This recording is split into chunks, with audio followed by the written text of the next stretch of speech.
নমস্কার বন্ধুরা, Shilpi's tasty food রেসিপিতে সবাইকে স্বাগত। আজকে আমি স্পেশাল মশলা দিয়ে প্রেসার কুকারে ঝটপট বাঁধাকপির রেসিপিটা আপনাদের সাথে শেয়ার করছি। দুর্দান্ত হয়ে থাকে এই রেসিপিটা। তো চলুন দেখে নেই আজকে আমার এই রেসিপিটা। তার জন্য আমি মিডিয়াম সাইজের একটা বাঁধাকপি থেকে অর্ধেকটা বাঁধাকপি এরকমভাবে কুচিয়ে নিয়েছি। এবার রান্নায় চলে যাব। তার জন্য গ্যাস ওভেনে কুকার বসিয়ে দিলাম। কুকারটা গরম হয়ে গেলে তার মধ্যে সর্ষের তেল দিচ্ছি। সর্ষের তেলে রান্নাটা ভালো হয়। তেলটা গরম হয়ে গেলে তার মধ্যে আমি দুটো শুকনো লঙ্কা, একটা তেজপাতা আর হাফ চামচ পাঁচ ফোড়ন দিয়ে দিলাম। ফোড়নটা ভাজা হয়ে গেলে তার মধ্যে আমি দুটো মিডিয়াম সাইজের আলু এরকম ছোট ছোট টুকরো করে দিয়ে দিলাম। এবার আলুটাকে ফোড়নের সাথে 2 মিনিট আমি ভেজে নেব।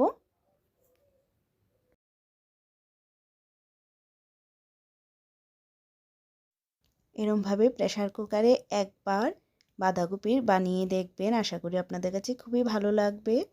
আলুগুলো 2 মিনিট ভেজে নিয়ে তার মধ্যে 1 কাপ কড়াইশুঁটি দিয়ে দিলাম। এবার কড়াইশুঁটিগুলো মিশিয়ে নিচ্ছি। মিশিয়ে নিয়ে তার মধ্যে একটা মিডিয়াম সাইজের টমেটোটিকে টুকরো করে দিয়ে দিলাম। দিয়ে দিচ্ছি আদা কুচি, দিয়ে দিচ্ছি এখানে পরিমাণ মতো নুন, হলুদ গুঁড়ো আর কালারের জন্য একটু কাশ্মীরি লাল লঙ্কার গুঁড়ো দিলাম। 1 চামচ জিরে গুঁড়ো দিলাম। আমি যেহেতু স্পেশাল মশলা ইউজ করব তাই অল্প পরিমাণে একটু জিরে গুঁড়ো দিলাম। এবার ভালো করে সব কিছুকে মিশিয়ে নেব। মিনিটখানেক টাইম নিয়ে আমি মশলাটাকে একটু কষিয়ে নিচ্ছি।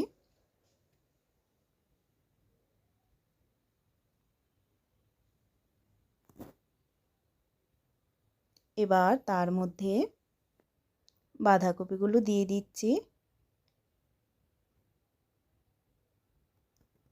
অল্প অল্প করে দিয়ে আমি মিশিয়ে নিচ্ছি।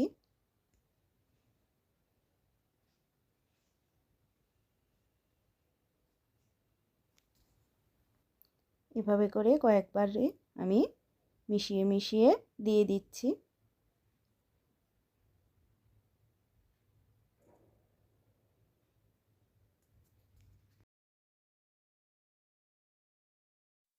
সবগুলো বাঁধাকপি দেওয়ার পর তার মধ্যে আমি 3টে কাঁচা লঙ্কা দিয়ে দিচ্ছি। এবার 2 মিনিট এগুলোকে মিশিয়ে নিচ্ছি।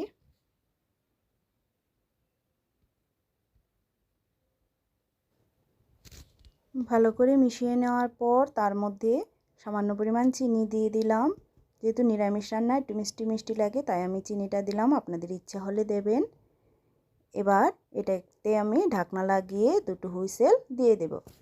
আর এই টাইমে স্পেশাল মশলাটা বানিয়ে নিচ্ছি। তার জন্য চুলায় একটা কড়াই বসিয়ে দিলাম। তার মধ্যে 1 চামচ ধনে, 1 চামচ জিরে দিয়ে দিচ্ছি, 3টে শুকনো লঙ্কা, তেজপাতা একটা আর দারচিনির টুকরো দিয়ে দিচ্ছি, 4 টুকরো এলাচ আর কিছুটা গোলমরিচ।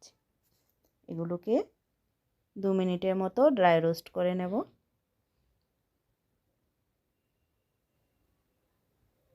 নিরামিষ তরকারিতে এই মশলাটা দিলে টেস্টটা খুবই ভালো হয়। এবার এগুলোকে ঠান্ডা করে গুঁড়ো করে নেব। এই টাইমে কুকারেও সিটি চলে এসেছিলো, গ্যাসটা অফ করে দিয়েছিলাম। এবার ঢাকনাটাকে খুলে নিচ্ছি।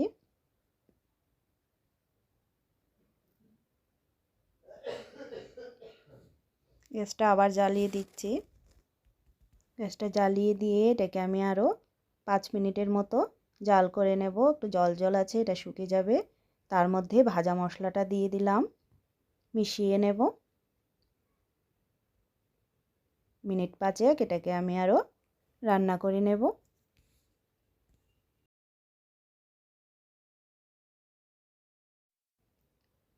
5 মিনিটের মতো এটাকে আমি জাল করে নিলাম। একদমই রেডি হয়ে গেছে বাঁধাকপির ঘন্ট। এবার লাস্টে 1 চামচ ঘি ছড়িয়ে দিচ্ছি। ঘিটাকে মিশিয়ে গ্যাস অফ করে নামিয়ে সার্ভ করে দেব। পুজোর দিনে আপনারা খিচুড়ি অথবা লুচির সাথেও এই রেসিপিটা সার্ভ করতে পারেন। তো আমার আজকের রেসিপিটা যদি আপনাদের কাছে ভালো লেগে থাকে তাহলে ভিডিওটিতে একটা লাইক করবেন। নতুন বন্ধুদের কাছে চ্যানেলটা সাবস্ক্রাইব করার অনুরোধ রইল। দেখা হচ্ছে নেক্সট ভিডিওতে। সবাইকে ধন্যবাদ।